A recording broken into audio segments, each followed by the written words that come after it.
Olá, boa tarde a todos. Retomando os nossos trabalhos, então. Lembrando que o FAS é uma iniciativa da ADCE, Associação de Dirigentes Cristãos de Empresas do Rio Grande do Sul, e do GELPA, Grupo de Empreendedores Evangélico-Luteranos de Porto Alegre. O evento tem o patrocínio de Ali Combustíveis, Goldstein e Zero Hora, e o apoio de CERS, Centro de Integração Empresa-Escola, Colégio Anchieta, Companhia Crédito Real, Conselho Federal e Conselho Regional de Administração, FEComércio, Federação do Comércio do Rio Grande do Sul, FIERGS, Federação das Indústrias do Estado do Rio Grande do Sul, Grupo Zafari, Grupo Medabil Sistemas Construtivos Metálicos, Lojas Renner, Prefeitura Municipal de Porto Alegre, Rede Plaza de Hotéis, Sebrae RS, CERC Fundações, Simplas, Sindicato das Indústrias de Material Plásticos, o Guine Esportes e Unicinos, Universidade do Vale do Rio dos Sinos. Eu quero lembrar que as perguntas aos palestrantes e painelistas do nosso fórum devem ser formuladas por escrito e que elas serão respondidas após a explanação e podem ser entregues às meninas que vão estar circulando aqui no evento. A seguir, então, temos a palestra O Desenvolvimento Científico na Preservação do Planeta, com o professor da PUC, Odilon Francisco Duarte. O professor Odilon é graduado em Engenharia Elétrica, mestre em Engenharia Elétrica pela PUC-RS, coordenador do Grupo de Eficiência Energética e coordenador técnico do projeto Uso Sustentável da Energia desta universidade. Então, com vocês, a palavra, o professor Odilon Duarte. Por favor. Obrigado. Boa tarde a todos. Eu vou circular um pouquinho. Talvez seja a mania de professor, né? Então, fiquem à vontade.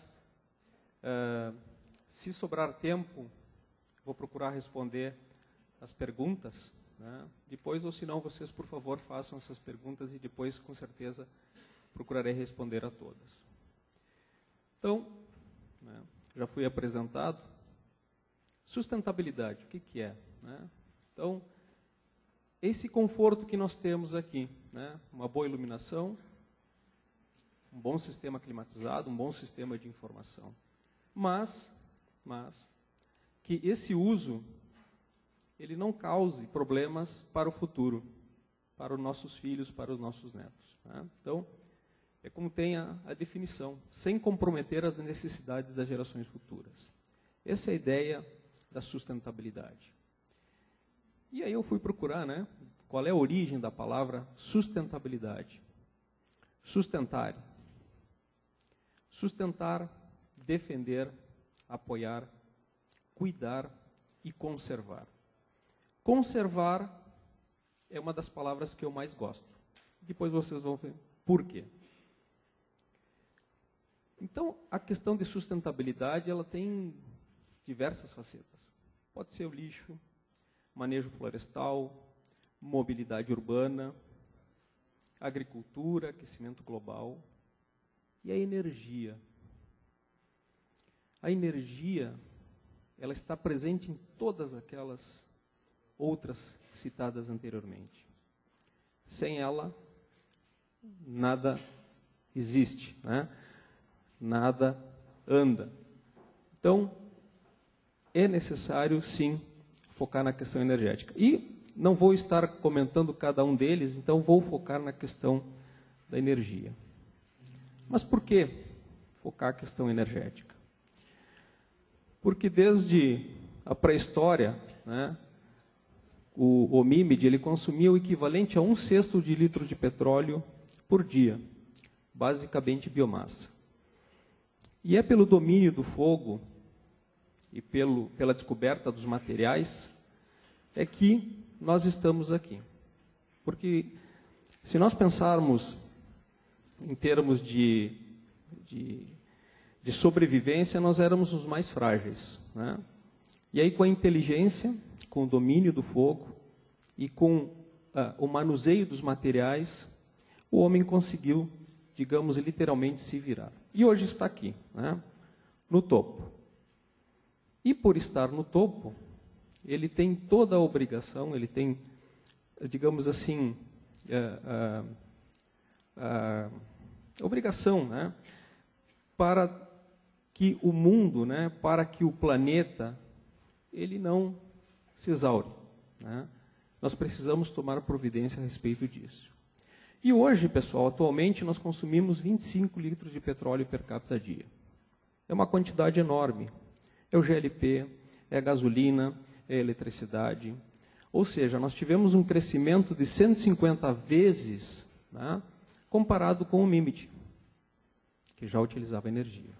Então, mesmo antes de eu saber escrever, eu já utilizava energia. E, segundo a ONU, as 5 necessidades básicas para o ser humano, né, que aí estão descritas, saúde, educação, segurança, lazer e alimentação, todas elas passam por um uso muito intenso da energia.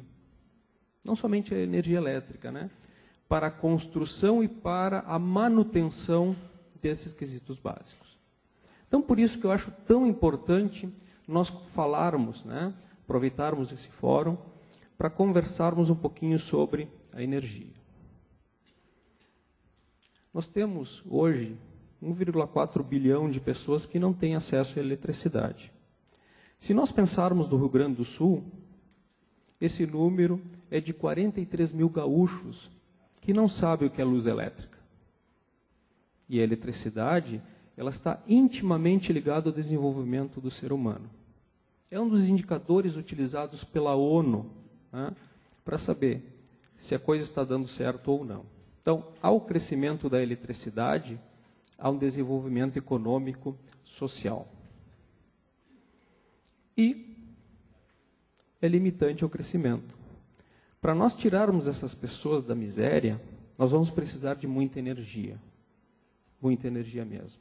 Tá? Então, é necessário sim o uso dela.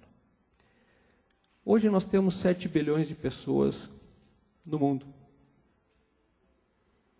Daqui a 70 anos nós teremos 10 bilhões de pessoas. O problema é que essas pessoas, essas crianças que virão, elas não vão nascer nos Estados Unidos, na Europa Ocidental. Eles vão nascer na África, na Índia. E aí? Vai ser a mesma condição de miséria que eu tenho? Então isso vai me fazer utilizar um bloco maciço de energia. Pensem o seguinte, até 2035, o parque gerador brasileiro, ele vai ter que crescer 75% se nós quisermos, né, não ter o processo de racionamento. O racionamento é a pior coisa que pode ocorrer. Porque se eu não tiver energia, nada se move. Isso vai gerar uma recessão, vai gerar o desemprego. Então pensem o seguinte, a energia mais cara é aquela que eu não tenho. E por falar em preço de energia, que também é importante comentar aqui, em termos de eletricidade, o Brasil, embora tenha uma das fontes energéticas mais baratas, que é a hidroeletricidade, 75% da energia vem oriunda da hidroeletricidade, tem um preço de tarifa perto da Itália, que é o valor mais alto. Na verdade, o Brasil é o 6º país, né, onde tem a tarifa de energia mais cara. Só que a Itália, né, ela tem a nuclear, ela importa energia da Alemanha, energia eólica, que também é cara. Importa energia da França, nuclear, que é muito cara. E nós estamos num patamar, né, de um país desenvolvido. Então, dificulta a nossa competitividade empresarial no momento em que eu tenho uma energia tão cara. Então, temos um crescimento. E, naturalmente, esse crescimento, ele impacta no consumo de energia, né? E cada vez mais crescente. Vejam quando eu falei para vocês que a questão que a ONU associa o consumo de energia ao desenvolvimento humano, observe o que aconteceu nos Estados Unidos em 2009. Então, houve princípio de recessão. Então, o consumo de energia caiu. Logo depois se recuperou, tomou o crescimento novamente. Agora observem a base da nossa energia. Combustíveis fósseis. O primeiro elemento é o quinto, a hidroeletricidade. Ele não representa praticamente nada, ou seja, mais de 90% da nossa energia mundial hoje, ela está assentada em combustíveis fósseis. Extremamente importantes. Só que combustíveis fósseis significa limitados. Limitados por quanto tempo? A gasolina, petróleo, óleo diesel, nafta, 46 anos. Carvão, 59. E aí, carvão, gás natural, desculpem, 59 e o carvão, 118 anos. Muito bem. E aí? Qual é a nova fonte de energia que vocês vão me trazer? Ou que nós precisamos trazer para a gente continuar evoluindo, para que a gente acabe com a miséria, para que a gente tenha todo esse conforto aqui, né? Para que a gente consiga andar de automóvel, e assim por diante. Cada ação que vocês fazem no dia a dia, vocês nem notam, mas estão utilizando uma quantidade enorme de energia, de energético. Então, para amparar toda a minha sustentabilidade, eu preciso de muita energia. E nós chegamos a 5 minutos, né? Mundo, 4,5 bilhões de anos, a vida, 600 milhões, dinossauros, 200 milhões, o Homo sapiens, 200 mil anos, e vocês em 400 anos vão acabar com todos os combustíveis fósseis. Ah, legal. Interessante isso, né? Como a gente é voraz, né? Como a gente consome muitas vezes sem saber, sem precisar consumir, sem consumir e desperdiçar. Isso é sustentabilidade. Pergunto a vocês, e o futuro desta criança, das minhas filhas, dos filhos de vocês, dos netos? Será que nós vamos ser tão egoístas de consumir tudo e não dar uma chance para as futuras gerações? Lembrem-se a definição de sustentabilidade. Precisamos sim, precisamos deixar um futuro, nem que seja uma expectativa de futuro. Então essa questão que envolve a questão energética, que muitas vezes ela é escondida, né? Mas não é só isso, ela vai acabar, né? Mas, além de acabar, enquanto eu estiver consumindo o meu combustível fóssil, vocês estão degradando o meio ambiente. Por quê? Porque 57% do efeito de estufa é causado por quem? Pelo consumo da energia, né? Ela suplanta todos os outros itens. CFC, agricultura, desmatamento. Essa é a energia que todos nós utilizamos. E se eu utilizo, eu sou responsável. Como é que ocorrem esses impactos, né? Então vamos começar com um combustível muito limpo. A hidroeletricidade representa, né, como eu falei para vocês, cerca de 75% da geração de energia elétrica no Brasil. Fantástico. Uma energia barata. Só que, se eu buscar o tripé da sustentabilidade, ou seja, econômico, social e ambiental, se eu pensar em Belo Monte, essa usina, por enquanto, custa 16 bilhões de reais. Quem que vai pagar essa usina? A Odebrecht? Não, nós. A população vai pagar. Isso vai ser embutido na tarifa para alguém pagar, e esse alguém somos nós. Então, tem a questão econômica. Ambiental. O que tem alagar? Bom, alagar, se vocês alagarem, vocês vão ter fauna e flora embaixo d'água. Vai apodrecer. CH4. O CH4 tem impacto 10 vezes maior que o CO2 na destruição, ou melhor, no efeito estufa. Itaipu continua emitindo CH4. Continua. Então, sustentabilidade ambiental. E, por fim, até 2030, nós teremos cerca de 800 mil pessoas que serão retiradas das suas terras, porque eu tenho que alagar grandes áreas. Para quê? Para que nós continuemos consumindo muita energia. Porque nós somos vorazes. Eu consumo hoje e o amanhã que se vire. É mais ou menos o nosso pensamento. E isso é a energia mais barata que eu tenho. É uma energia limpa, hídrica. E as outras? Nuclear, carvão, gás natural e fuel oil, né? Óleo combustível, para não dizer o petróleo. Eu nem vou comentar essas, porque é para pior. O impacto que elas causam na questão ambiental, na vida das pessoas e o custo econômico disso. Então, precisamos tomar uma providência, né? Então, vamos resolver esses problemas. Duas formas. Geração renovável, importante, né? E a gestão da energia. Gerir o que eu tenho e gerir o que eu vou ter no futuro. Sempre muito atento a esse insumo básico, a esse insumo essencial para a nossa vida, que é a energia. Então, começamos com as fontes renováveis.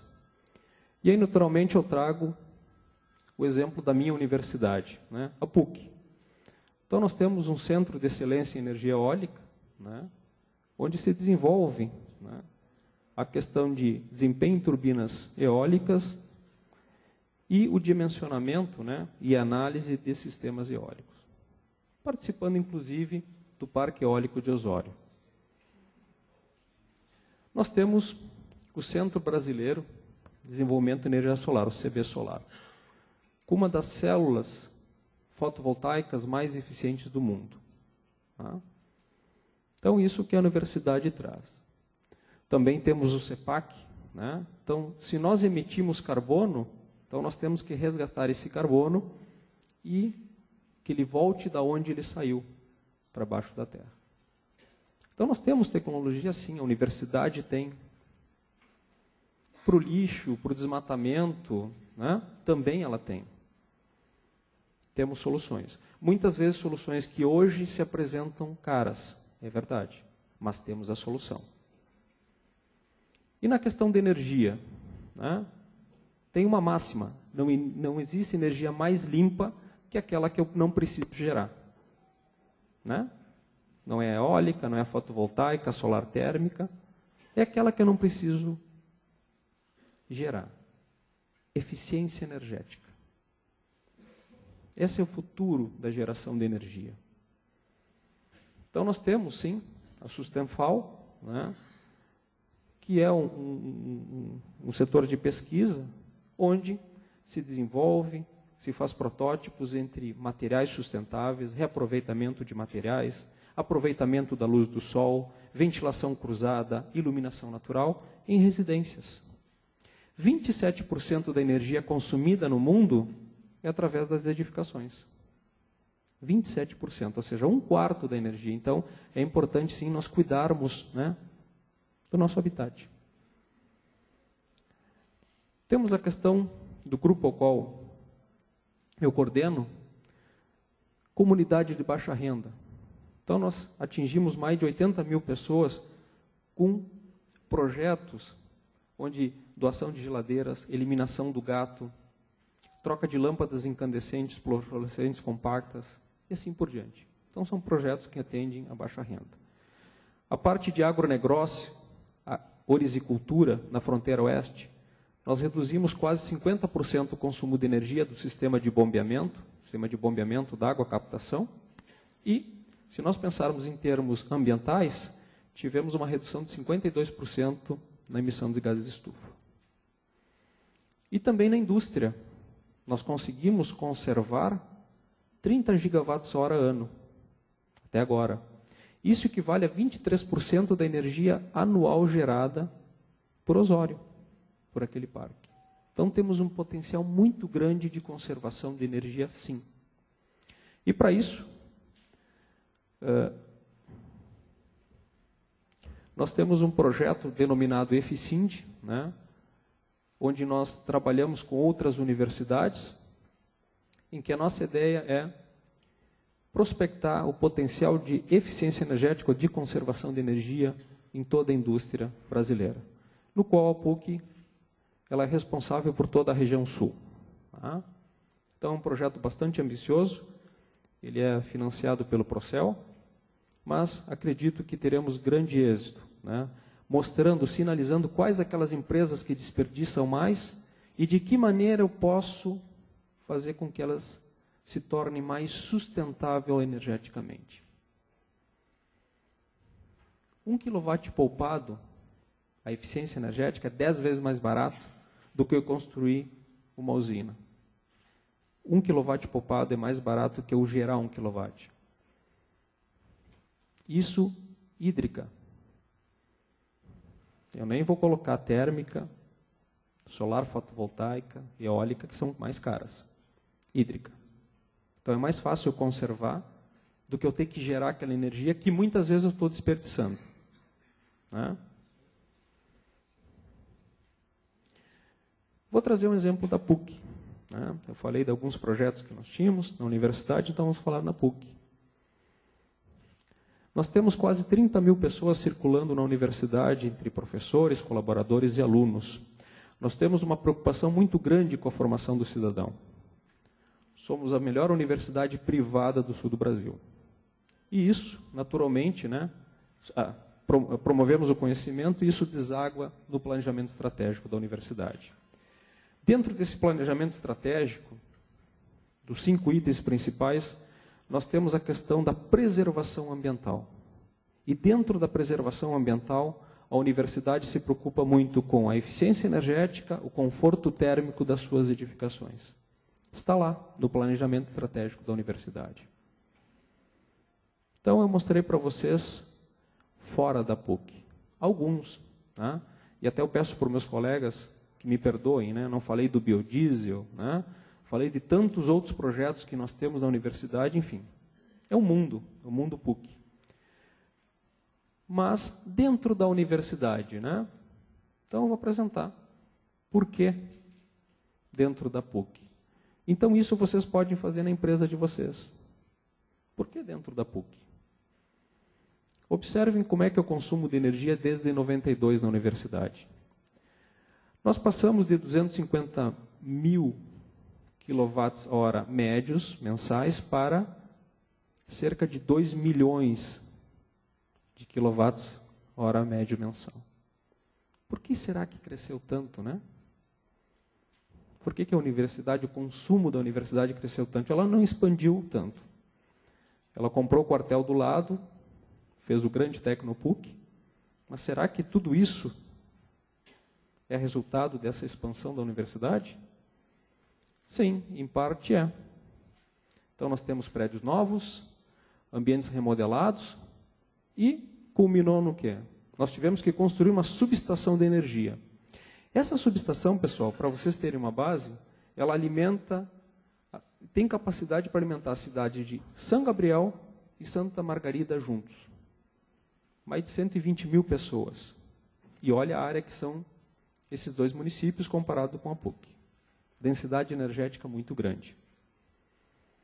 Mas tem uma outra questão que envolve a própria concepção do prédio, né? Onde eu poderia, por exemplo, aproveitar a luz natural, mas não posso porque eu tenho somente um interruptor que controla todo o corredor. Problema, né? E aí a pessoa que ligou, ela soube ligar, ela não soube desligar. Então permanece ligado. Paciência. Agora tem uma outra coisa que aí todos nós podemos fazer, que é quando o usuário ele não é consciente. Tomamos esses exemplos. Nós temos um ambiente onde não temos ninguém sentado próximo à janela, mas eu tenho todo o sistema de iluminação ligado.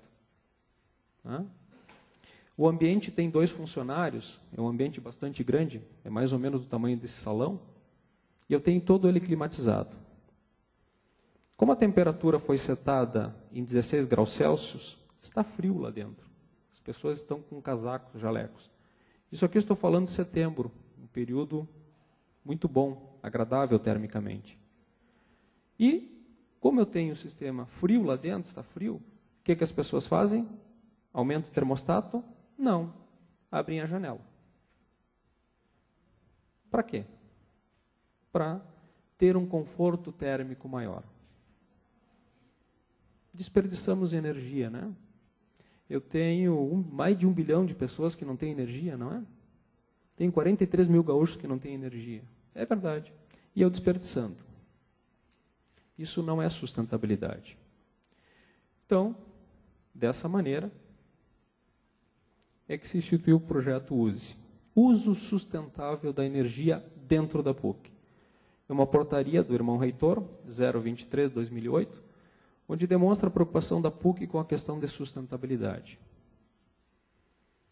Então, qual é o objetivo? Conscientizar e engajar toda a comunidade a qual a PUC está inserida, né, através de ações de eficiência energética, que eu traga a preservação ambiental, conscientização dos indivíduos e redução dos custos energéticos. Então, eu tenho o tripé da sustentabilidade: social, ambiental e econômica.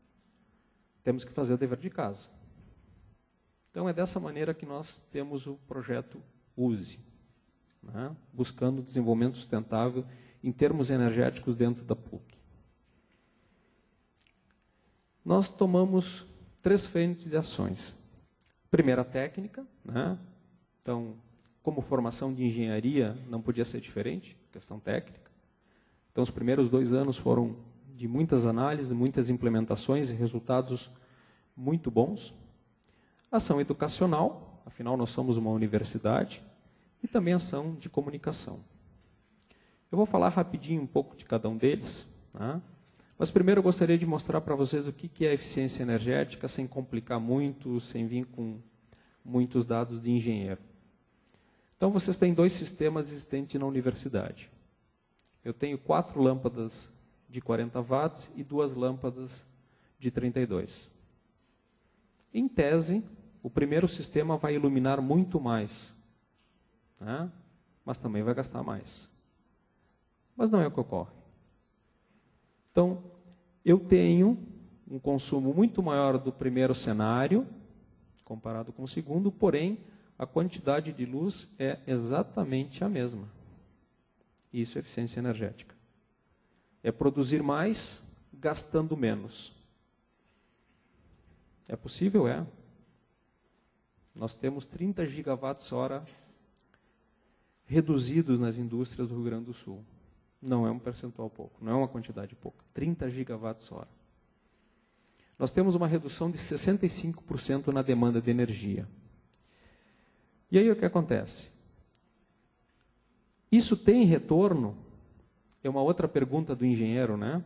Eu consigo o benefício? Consigo. Mas e o custo disso? Custo-benefício. Tem um bom benefício. Essa luminária ligada na PUC, ela gasta por ano R$220. Uma luminária, pessoal, R$220. Já esse segundo sistema, ele gastaria R$78. Isso me traz uma economia de R$140 ano.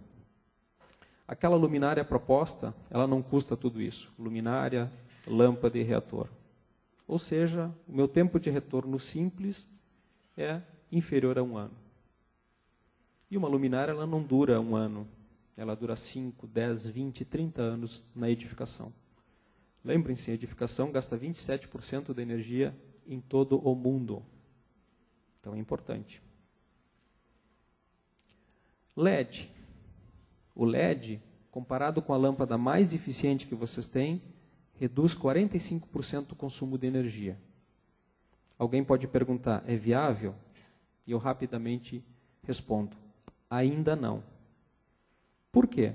Porque uma lâmpada eficiente, ela custa R$10 e o LED custa R$140. Me traz economia? Me traz. Mas payback é muito longo. Durabilidade, 50 mil horas. Só que a outra lâmpada é 20 mil. Então eu não tenho um tempo de retorno. Mas a universidade continua estudando. O emprego, né, de sistemas solares, placas solares com iluminação a LED. Né? Então, são projetos pilotos que nós estamos implementando na PUC. Também, mas isso será o futuro. Né? Ainda não tem o retorno. Aqui, pessoal, a utilização do sensor de presença, o sensor crepuscular, ou seja, se tem pessoas, liga, e crepuscular, se tem luminosidade suficiente natural, não deixa ligar, eu só vou utilizar isso quando existe o desperdício. Né? Então, aqui vocês veem o uso do sensor crepuscular e num outro andar, o mesmo andar, nós fizemos um teste, onde não existe o sensor. Nós tivemos uma redução de 45% utilizando esse sistema. Mas eu só vou utilizar em último caso. Por quê? Porque no momento em que eu tiver que estar gerenciando, se eu tenho que ligar ou desligar a iluminação através de um sistema eletrônico, significa que eu perdi a confiança no meu usuário. E nós não podemos perder jamais. E eu vou mostrar por quê. Sistema de climatização, né, também. A simples troca, ela recupera entre 3 e 4 anos. E, além do mais, eu aumento a capacidade de refrigeração de uma maneira absurda. Né? Então, isso é importante também, que é muito utilizado. Temos também o telhado verde. Né? Mas o que o telhado verde faz? Botar plantas em cima do telhado, na laje? Ele reduz quase 7 graus Celsius a temperatura interna do ambiente, quando tem a temperatura muito elevada. Isso vai fazer com que em determinados dias eu nem ligue o ar-condicionado, ou, quando eu tiver que ligar, ele vai ter que tirar muito menos calor de dentro do ambiente do que se eu não tivesse sistema. Então, isso seria uma das, digamos, dos benefícios que traz o telhado verde. Né? Além do que ele fica mais bonito, integrado com a natureza, né? Ele prolonga a vida útil da laje, né, por fazer uma proteção. Então, tem uma série de benefícios. A questão da gestão da água. Nós chegamos a picos de quase 30 mil metros cúbicos de água num mês, e hoje nós estamos com valores em torno de 7 mil metros cúbicos, e a PUC cresceu muito. Somente com a gestão da água. Outro insumo extremamente importante, né, e espero que seja bastante comentado aqui nesse seminário. A questão da educação, né, então, nós temos um esforço muito grande para educar as pessoas. Eu acho que tudo passa pela questão da educação, da mudança de cultura, muito importante para todos nós. Criamos comissões internas onde os funcionários participam, onde os colaboradores da universidade. Por quê? Porque senão isso se perde ao longo do tempo. Nós precisamos que as pessoas se engajem, né? Que as pessoas contribuam com o projeto. Porque tem essa figura de mérito, né? Nós estamos todos no mesmo barco. É a mesma universidade, é o mesmo mundo.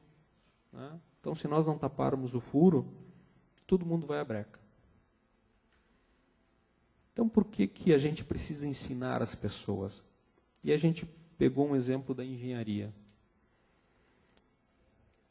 Se eu pegar a tecnologia que hoje existe na Biblioteca Central da Universidade, que é a mais avançada, e eu quiser aplicar para as minhas salas de aula, eu vou gastar só em equipamentos em torno de R$ 3.200. Isso me traz uma economia média de 16% com a troca da lâmpada, reator e luminária. Agora, se eu mantiver o sistema velho, antigo, obsoleto, caquético, mas que ilumina bem, e educar o meu usuário, ou seja, quando aquele professor, quando o aluno ele sair da sala de aula e levantar a mãozinha e apagar o sistema de iluminação, eu tenho uma economia de 27%. Então, a economia é muito maior quando eu tiver um usuário capacitado, um usuário motivado, um usuário pertinente, sabendo o que é sustentabilidade e quais são os seus efeitos se eu deixar aquilo ligado para a questão ambiental. Uma pessoa consciente. Então, nós temos, né, tudo em engenharia, a gente sempre está medindo, né, é uma coisa incessante do engenheiro.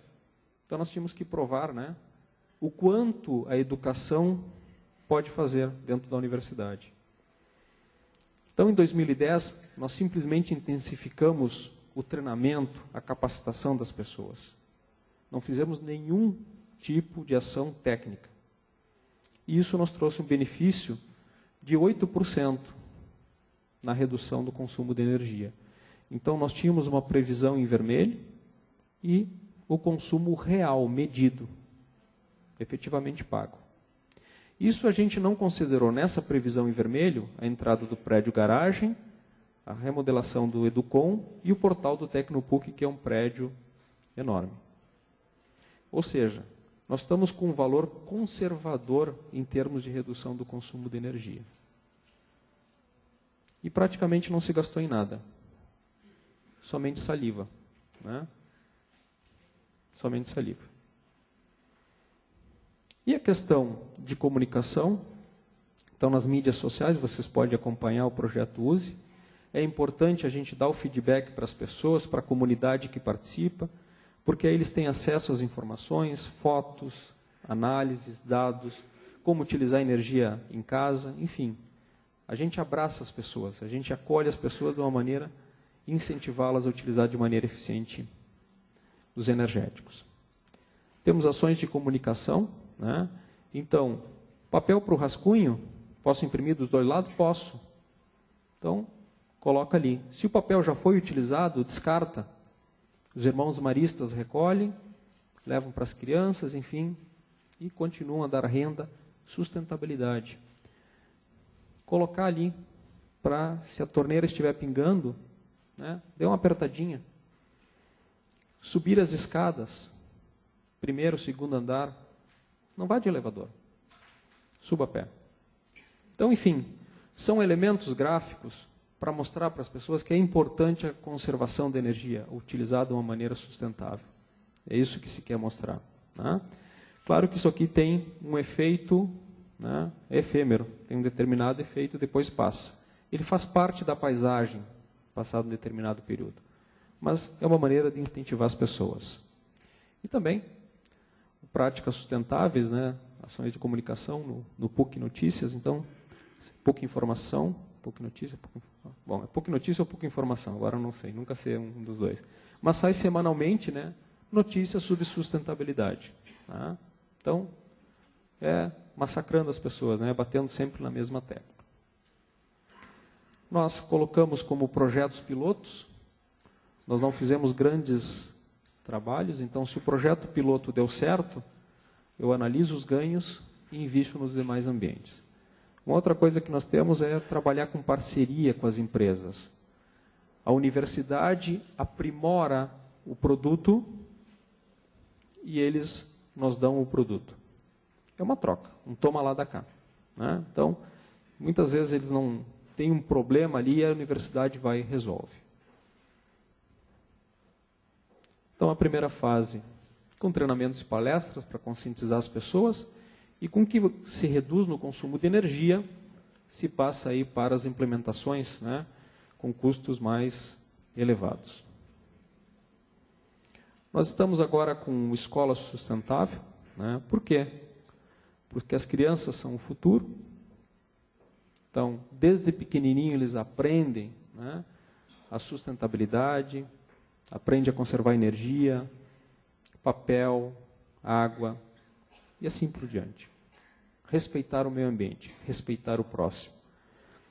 Para quê? Para que a gente não precisa estar fazendo mais seminários sobre sustentabilidade. Que as pessoas já tenham isso arraigado, já tenham na cabeça. É importante isso aí. Educar desde pequenininho. Então essa é a nossa ideia. E por fim, né, Revoluções não acontecem quando a sociedade adota novas tecnologias. Elas são importantes, mas não é assim. Elas acontecem quando ela adota novos comportamentos. Isso é importante. Então não adianta vocês eficientizarem todo o sistema, utilizarem de uma maneira adequada, enfim, né, o estado da arte, se as pessoas elas não mudarem seu comportamento, seu estilo de vida, a sua cultura. Isso é importante dentro de um projeto. Então agradeço a vocês, né, e desejo uma boa tarde a todos. Obrigado.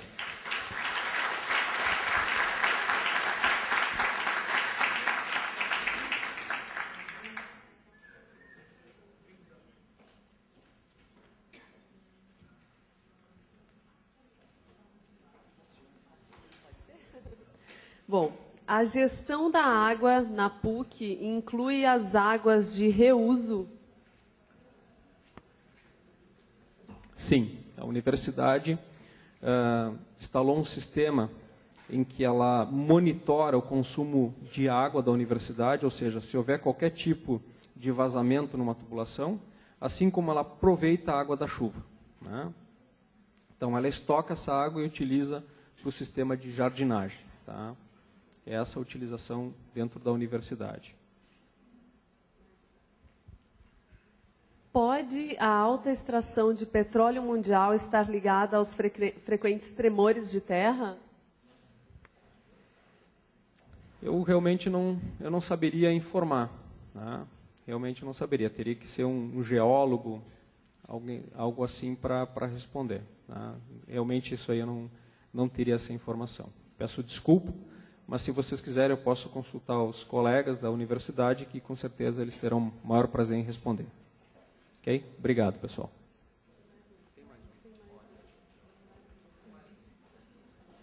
Num ambiente onde se precisa entrar muitas vezes, como no banheiro, por exemplo, a gente deve deixar as luzes acesas? Eu sempre digo na universidade, 5 minutos. 5 minutos o quê, cara?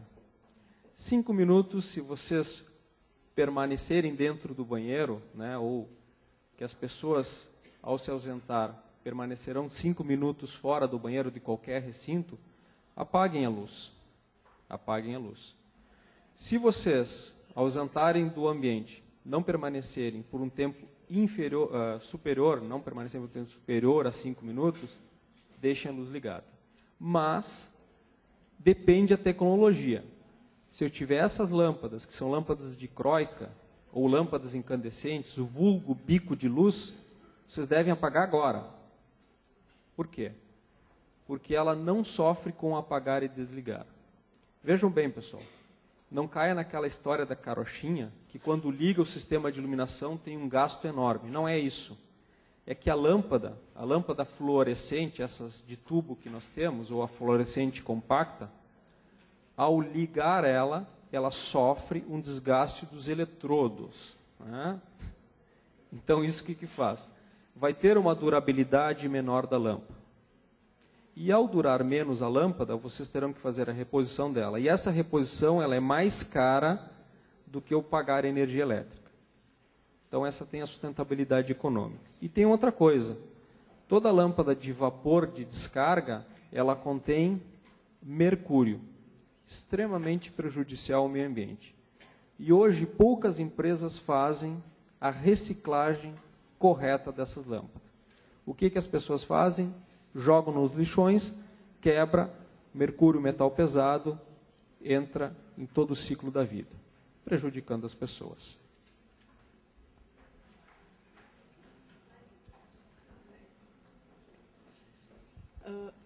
A popularização dos carros elétricos nos próximos anos ou décadas irá demandar um aumento drástico do uso de energia elétrica. A queima em termoelétricas não seria uma fonte energética mais eficiente que a queima em automóveis individuais? Bem, duas coisas.